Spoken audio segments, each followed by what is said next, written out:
right, welcome back to another episode of Conversations with Jay. I got another special guest in the building. I'm going to allow him to introduce himself. Flex Sinatra. Flex, what's good, bro? Same shit, man. Working. Where you from, Flex? I was born out west. Grew up in the Plex. That's Willowbrook. That's the west suburb. Okay, so What you consider where you from? Like where your fondest memories there, right? Like not where you born. To me is where you really grew up at. You feel me? West suburbs. Yeah. So what was it like growing up in the west suburbs? Regular. And where I grew up particularly in the suburbs, motherfuckers hit suburbs, they think like motherfucking West Philadelphia, not West Philadelphia, where he moved to, Bel Air type shit. They think suburban niggas be just soft and shit. It depends. It depends what burb it is. The suburb I'm from, it's all white people in that motherfucker, like all around the complex that I grew up in. But the specific complex that I grew up in, all the black people in the area, right there. All the low income shit, right there. You know what I'm saying? Down the street, you got Burr Ridge, where Derrick Rose used to live, Jennifer Hudson mansions and shit. That shit is nearby. But where all the niggas at is in the complex where we from, called the Plex. I remember it was a song. I can't remember the exact title of the song, but you spoke on your mama moving y'all from the burbs. You feel me? So what was that had like? To be really real, I believe. Yeah, really real. Jay Neal produced that. Yeah, super old. So what was that moment like leaving the west side and then, you feel me, going to the burbs? My mama got us up out of there so early that it was like you just going with the flow when you were shorty. You don't really know too much. I was gone from up out the city around like before I could even get the chance to like catch the bus on my own and shit. Like that young. I was probably like fucking 6, 7 when we left the. So it wasn't like it ain't nothing I could really give too much insight on because it just wasn't nothing. You know, when you that young, it's just you can move 10 times. You ain't gonna really get to know what's going on until you probably around 11, 12 maybe, you know. Now, I can't remember how I stumbled across your music, bro. But what I do know, you was named D-Wash. You feel me? So I don't know if it had to pop across my Twitter feed. You feel me? Because I can't say it was on Facebook and I wasn't that heavy on IG. I was on Twitter heavy though. Right. So it had to come across there. And I'm like, damn, shorty going fucking crazy. You feel me? And at that time, I was doing the Only for the Real thing, and I felt like I was the most connected person to what was going on as far as underground music. Because nobody tell me different, you feel me? I was that nigga. Mm-hmm. And then I reached out to you, and we pulled up on UMP. Yeah. And y'all had the community sit on lock. Oh, my baby. We went in there. Just in that bit. We just had a motherfucking dinner, a Rich Vision motherfucking meeting in that motherfucker. Where everybody just got together for the first time. Yeah, we still be in that bitch. Occasionally. I remember sliding out west and chopping it up with Jay Neal. And I was like, bro, what's up with Flex? And he's like, who? Yeah, y'all gave me my name. Right. I seen you say that in the Illinois interview, you feel me? But now you Flex Sinatra, and I feel like this Flex Sinatra it's better. That's what I should have been did, man, to separate myself, to make myself more easily searchable. Yeah. I just had to add the Sinatra. I went from D-Wash to Flex Sinatra officially. Because definitely on title, I played Flex Project, and when it went off, it'd just go to some Mexican music. Another nigga named Flex. It's a Mexican. I guess in Mexico, like it's a big Spanish artist named Flex from over there. He not active no more, but his streams high. So when you stream, you know what I'm saying? He had to be busting, you got to be busting at the same time. Exactly. If you ain't busting on title and your shit done, your shit just done. It don't necessarily play nobody else. Yeah, my shit busting just not like, I just never got over him. I think Fool had like a real like career. You know what I'm saying? I'm on the come up. He didn't did his come up and had a career and then some type shit. So it was gonna be a long time before I probably gonna fuck around and need a hit to like overcome, you know what I'm saying, to be the number one nigga over him. So I'm like, man, I call myself Flex Sinatra anyway. I should just officially put that shit on the end of my name, man. There we go. Now I don't know how long you been making music, bro. How long you been making music? 8 years now. 8 years? Yeah. So what gave you that push to go ahead and start making music? P. The nigga P being around a rapping ass nigga every day. P was rapping when niggas wasn't rapping. You know, everybody named Mama rap now. P don't rap. I mean, P wasn't rapping with the new wave of the whole this big ass pool of people that just started rapping. Like I don't know what year it was, bro, but it was when you looked up it was like it was normal for your motherfucking cousin and brother to be rapping. Everybody was just rapping. P was rapping way back then. And I ended up rapping just from being around that nigga every day. Just your right hand man doing something every day. You fuck around and end up doing it too. That's how that happened. Now, do you remember like your first song you ever made? I think so. Like the process of it, do I remember the song or making that motherfucker? Just the name of it. You remember what you called it? I don't. I don't want to get it wrong. It might be called Blower. I think it was called Blower. I think that was our first song, me and P. So at what point did you and Boss Great link up? 2015. Cause I always looked at the Honey Boys as a rap group, but bro just don't be rapping, bro. Jake is Boss Great got money, so he don't care, man. And every time, once I forget where I was. We finna go to the studio on Monday though. He been actually trying to get in there lately, but he just have his moments where he be like, "Come on, bro, let's do it." But most of the time, it's I forgot where I was at, and he was just randomly in that bitch, and he was like, "Jay," I'm like, "What the fuck is buddy?" But it was Boss Great, and I had to tell him, I'm like, "Bro, how you stop after Margellas, bro? Like, how you stop after that?" Cause he's straight. That's all. I think if a lot of our favorite rappers, if they had money, you know what I'm saying, from the jump, we would have never got them. Like, I don't think half of these rappers, but that's where most of a nigga hunger come from. They want to change their situation. Yeah. That's the same reason. It's just like the rapper who's super hungry. He ain't got nothing. He put his all into making it. He make it, and then his second album ain't really on shit. Third album really ain't on shit. Is that where your hunger come from? Because he probably, a lot of people hunger get satisfied. Is that where your hunger come from? A lot of it, yeah. Because I've consistently followed everything you done up until this point, and I see you getting greater. And I remember when Really Real came out. I think I hit you, bro, and I was like, bro, this probably the realest shit you ever At the dropped. time, for sure. That was the first time I got on some real conscious shit for real. That was my first time doing that. So yeah, you probably did. It was probably that song most likely. Nah, after that you dropped it was a joint on Separation. I can't remember the song off the top of my head. But it wasn't Separation. It was before that when you were speaking on going through a situation with a woman you was expecting a child. Yeah. Like what was it like going through that moment? Cuz I remember finding out that I was finna be a father and just knowing that I wasn't ready, you feel me? Yeah, man. That shit was spooky. That shit was scary, bro. Because, we don't nobody playing kids, man. Facts. Motherfucking older white people playing kids. They get through when I say old, I mean like 40s, you know what I'm saying? Mid-30s, 40s. Like that's in their culture to like get established in their career first and then they out of contact. That's why white people be having old ass parents, because that shit be intentional, you feel me? They plan it like that. In our culture, that shit ain't really, most of our kids that shit be accidental. I don't know if that sound fucked up, but like it's the truth.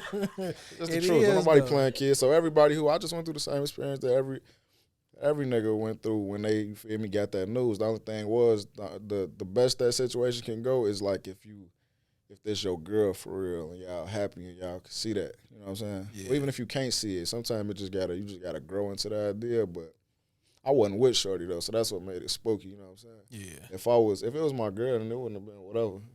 That song probably would have came out in a different tone, you know what I'm saying? I would have spoke on it, but not in that light. I said what you know what I'm saying? If you know that song, then you know what I'm saying on that motherfucker. You always rubbed me as a mature younger dude, you feel me? Yeah. I don't really know you that much personally other than when we come across each other. But you ain't never rubbed me in a way like you'll be out here doing silly or goofy shit. You know what I'm saying? No, not at all. Where do you think that mindset come from? Because growing up, we all grow up in the hood at some point. Even you going to the burbs, bro. Just because you in the burbs don't mean you not surrounded by bad influences and people just doing dumb shit. You feel me? So where do you think that mindset came from for you? I don't know, bro. It's hard to speak on why exactly you is the way you is. It got to be for a reason, but I can't really pinpoint what made me a little more mature than some of my peers. I can't really tell you for real. I'm the oldest. Maybe that got something to do with it, you know what I'm saying? I kind of got to be, I've always had an example to set. my people always made. You know, I was the kid who had to take his little. Hey, I'm thinking I'm finna run out the door. Hey, take your little brother. Which they used to blow me. You know what I'm saying? I was always responsible for a younger person. So maybe naturally I just had to snap into like mature mode, into motherfucking role model mode. I always did have a motherfucker looking right up at me, right up to me and shit. So I just kind of had to. Maybe I was cornered into that position. I think low key you born with something like that because it That can't too. necessarily be taught. That too. Because we have people that tell us or try to teach us things every day, but it's up to us to take that with us and actually Facts. use that advice. That's a fact. So I really think you born just being who you supposed to be. You know what I'm saying? It may That's a take fact. you a little time to figure it out, but Yeah. you definitely born to be whoever you supposed to be. Yeah. Now, what would you say is your favorite project that Flex has created? Separation easy. What did you? I know you went into that on some elevating, you know what I'm saying, as far as your mindset went. But a lot of people can't do that so naturally, you know what I'm saying? It takes a lot to make music. It takes a lot to make conscious music, but it takes a lot for the hood to appreciate your conscious music, you know Facts. what I'm saying? So what is that feeling like when you got, like Nip said, I never seen these type of niggas this motivated? Like, what is that like going through it for you? It was what I knew it'd be because I know the message that I'm preaching on separation is not a new message. I'm not the first nigga to do it. You just gotta be. I might be one of the first type of niggas to do it correctly. You know what I'm saying? It's Christian rappers who saying a lot of the same shit that I'm saying on that. But the trick with this music shit is like, who can get them to listen? Who can convey this message, whatever that message may be, and make people receive it differently? What is it about the deliverer of this message that's making us more willing to listen to it? And just like we were just saying, like what make me more mature, whatever make me, the thing that you born with, whatever I'm born with is that trait is in there too. So what people, I just know I sit in like that. I sit in between both sides of like the different type of people who are into that and who are not. And I could, you know what I'm saying? It's just something in me that allowed me to be the one who could convey that message correctly. So it felt appropriate. It felt like, yeah, I knew I could. I knew I could get niggas to like appreciate that type of message because I knew I could deliver it properly. So it wasn't a shock. I did it hoping that it'll work. I didn't know for sure, but I felt like it would though.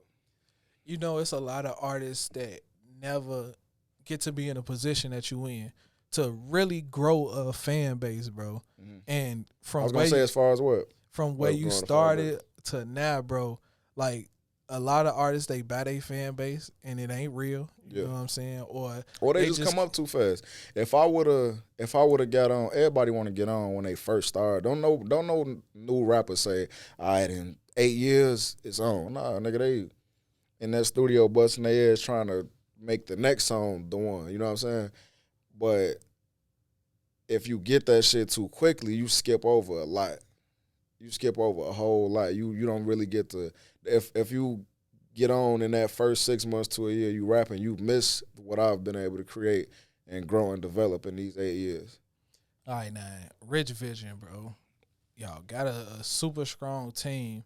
And I love when things organically grow. Like even with Illinois, like all this organically came together. Facts. Like when I was doing my Only for the Real thing, Biko hit me like, bro, come do Illinois too. And I'm like, bro, I ain't even really feeling the blogging thing. Like I don't want to do none of this shit no more. Right. And bro was like, bro, I'll pay you. I'm like, all right, bro.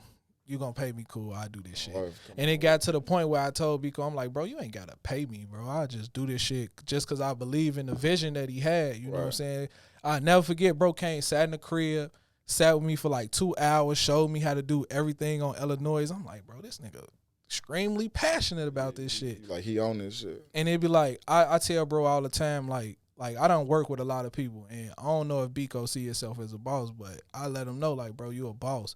And a boss ain't necessarily somebody that run shit. A boss sometimes is somebody that allow you to be you and do you, and whatever you bring to the table, they don't shine down, they don't look down on it. They shine the light on you and tell you to go harder. You feel me? And I feel like all y'all at Rich Vision are that. You know what I'm saying? Every time I see one of y'all post something on Twitter, Instagram, whatever, bro, if I go to a story or I go to the retweets, all y'all retweeting that shit. Yeah. That's my favorite part about Rich Vision. The fact that like I'm the first artist and shit. I guess you would consider me like the flagship artist, but it ain't the Flex show though. You know what I'm saying? When you think Rich Vision, you don't just think me and I'm not the face of P. P is well known for doing what he do. Facts. Go Hayes is well known for doing what he do. I could go down the whole line and like everybody do their thing. You know what I'm saying? It's that shit hard. That's my favorite part about it is that it's not, you know, when you say the Warriors, you think Steph Curry. Clay that nigga, but you think Steph Curry first, though. I don't really know who would come to mind first. If you ask 5 different people who first come to mind when you say Rich Vision, you might get 3, 4, 5 different answers. Fuck around. That's the best part. I don't think many teams could say that. Nah, I heard Yo Gotti say he wasn't ready for 100 million, but he ready for it now. Yeah. Like, are you ready to be a star, bro? I'm ready to grow. If I was launched in the stardom today, I would 100% be ready for it. 100%. If you ain't ready after 8 years of grooming and motherfucking, we battle tested at this point for sure. If I ain't ready now, I'll never be ready. I'm super ready for sure. Is it anybody? I don't know if I want to be a star now though. You know what I'm saying? Yeah. Now that I know all the politics and everything that go into this shit, I don't know. I got a different vision for myself than I have. I'm open to different things now. You know what I'm saying? I ain't gonna say too much. I'm gonna sneeze. Yeah, is it somebody like that you look up to, not for advice, but just for guidance, and you don't necessarily have to know them, but just how they move? Nobody in real life that I got a personal relationship that I could go to for advice that's older than me. All my peers, you know, Rich, you know, P them, Yachty and shit. That's who I go to. That's who I consult with. But you mean like some big homie type shit? Like just off the screen for like Jay-Z. Jay-Z running these $1 million companies. Nipsey. Rest in peace, Nipsey. What would you say is something like you took away from? I'm still taking it, bro. I thank God that Nipsey did all them damn interviews, bro. Like he did a big artist usually. You know, I know Nip wasn't to the world he wasn't a big artist yet, but he knew he was gonna be. And for the amount of interviews he did, like that's just kind of rare. I don't think we got that many Jay-Z interviews. You know what I'm saying? Like the superstars don't do 100 interviews. Nip he left a nice. If you go to type in Nip interviews on YouTube, you could watch that shit for about an hour, for about a couple hours actually. I love both his title interviews. So I'm still exactly like I'm still learning from Nip. I still watch that nigga interviews faithfully. I was watching one of them bitches the other day, and I pick up little nuggets every time. Just I can't even pull one gem out my motherfucking hat right now to even try to pinpoint one. I don't know. I get a lot from Nip though. What's a goal that you have? Just one goal? Just one goal. To end up in that driver's seat, the seat where I get to make the decision like, all right, I'm good, I'm situated, I got a nice situation. I'm comfortable, everybody good, everybody straight, and I'm successful. Do I want to take that step? Speaking of Nip, you remember he partnered with Atlantic towards the end of his for Victory Lap. He partnered with them. Yeah. He didn't need to partner with them. Facts.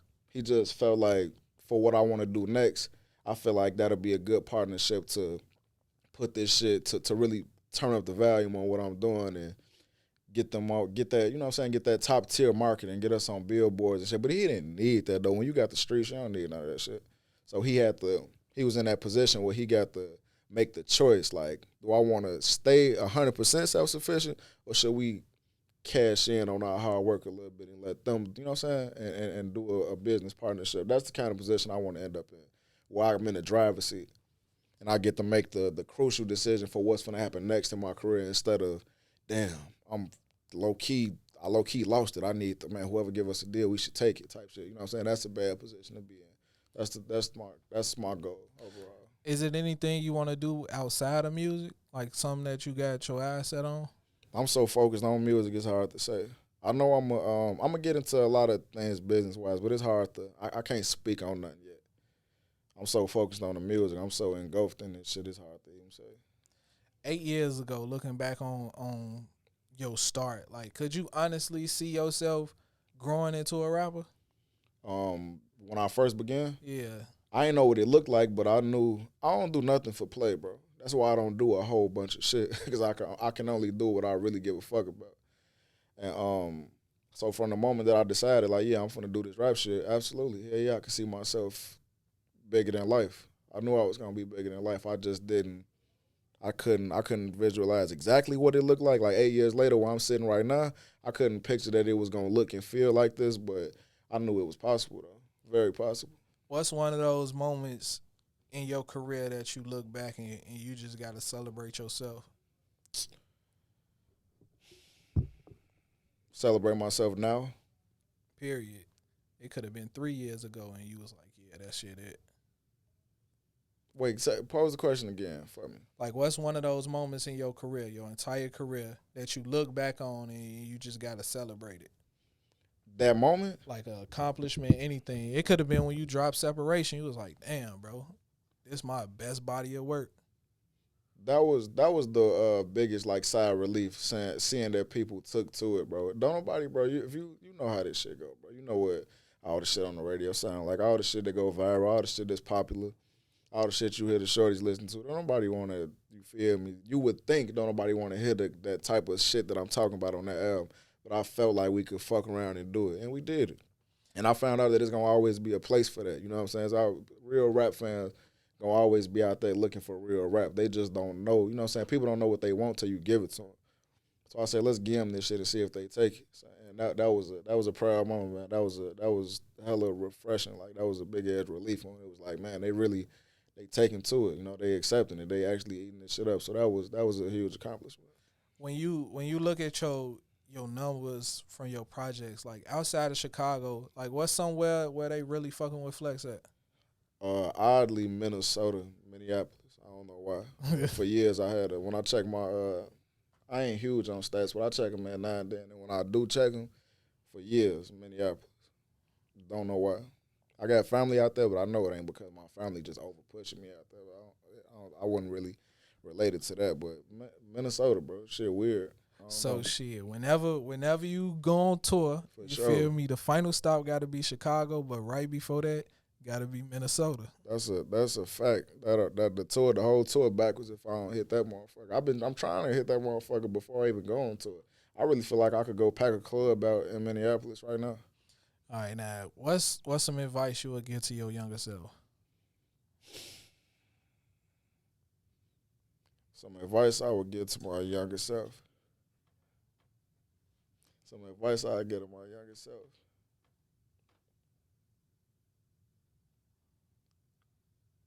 Have more grace. Be more patient. You know what I'm saying? Be more understanding that everything ain't gonna click as quick as you may want it to.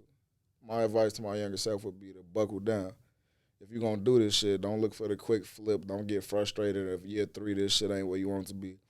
Year 5, you fuck around, still don't be where you want to be. Just understand if you're gonna commit yourself to this, then you gotta commit yourself to it, and you gotta be cool with the outcome. You know what I'm saying? All you can do is put the work in. Everything else gonna happen in its own time. You're not really in control of time and when shit. You know what I'm saying? All you can in control of is the work you put in.